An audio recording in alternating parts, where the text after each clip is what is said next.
శ్రీలక్ష్మి తప్పు చేసుండొచ్చు, కానీ తప్పుకు శిక్ష అది కాదు.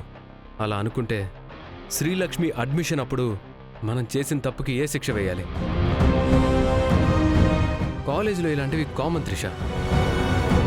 ఏదో సరదాగా టిట్ ఫర్ టాట్లా ఉండాలి, కానీ ఇలా యాక్సిడెంట్ చేసే ఆలోచన కరెక్ట్ కాదు.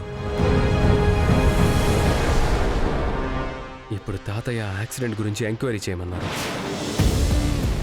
ఎవరు చేశారో తెలిస్తే లీగల్గా ఏం చేయాలో అది చేద్దామని బాబాయ్తో అంటున్నారు. అదే గనక జరిగితే నీ కెరీర్ ఏమవుతుందో ఆలోచించు. సమయానికి ఇది నేను చూశాను కాబట్టి సరిపోయింది.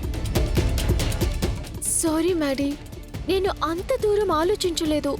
It's okay Trisha. శ్రీలక్ష్మికి ఏమీ కాలేదు కాబట్టి తాతయ్య వాళ్ళకి ఏదో ఒకటి చెప్పి నేను మేనేజ్ చేస్తాను. ఇంకెప్పుడు ఇలాంటి ఆలోచనలు చేయకు. Okay Maddy.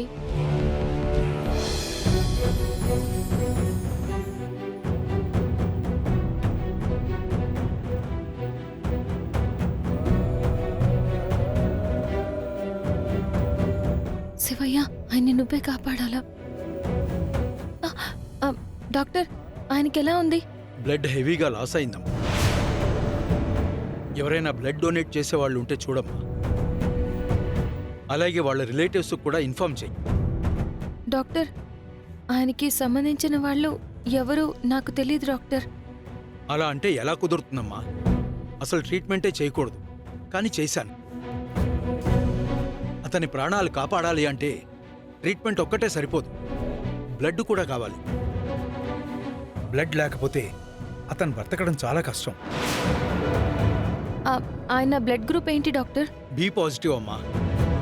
నాది సేమ్ బ్లడ్ గ్రూప్ డాక్టర్. నా బ్లడ్ తీసుకోండి. సిస్టర్, లోపలికి తీసుకువెళ్ళండి. రండి మేడం. ఇంతకీ ఆ ఎర్ర బస్సు ఎక్కడ? ఇంకా కాలేజ్ రాలేదు. ఇంకా రాలేదా?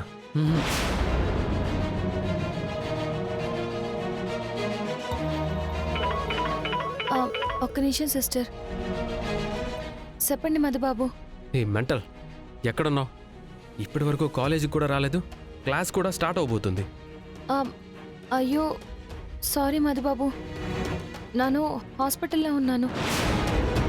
హాస్పిటల్లో ఉన్నావా? కొంపదీసి మళ్ళీ యాక్సిడెంట్ అయిందా? యాక్సిడెంట్ కాదు మధుబాబు, కత్తితో పొడిశారు. ఏముంటున్నావు? కత్తితో పొడిచారా?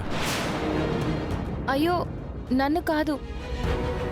సరే ఉండండి మధుబాబు, నేను అర్జెంటుగా బ్లడ్ డొనేట్ చేయాలి. ఆ తర్వాత పెద్దయ్య గారికి ఫోన్ చేసి హాస్పిటల్కి రమ్మని చెప్తాను. ఎర్ర బస్సు, ఆ పని మాత్రం చేయొద్దు. హాస్పిటల్కి నేనే వస్తాను. తాతయ్య వాళ్ళకి విషయం తెలియకూడదు.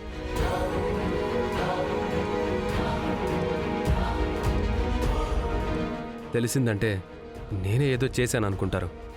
నేను అక్కడికి వస్తున్నాను. సరే మధుబాబు రండి. సరే, ఇంతకీ ఏ హాస్పిటల్?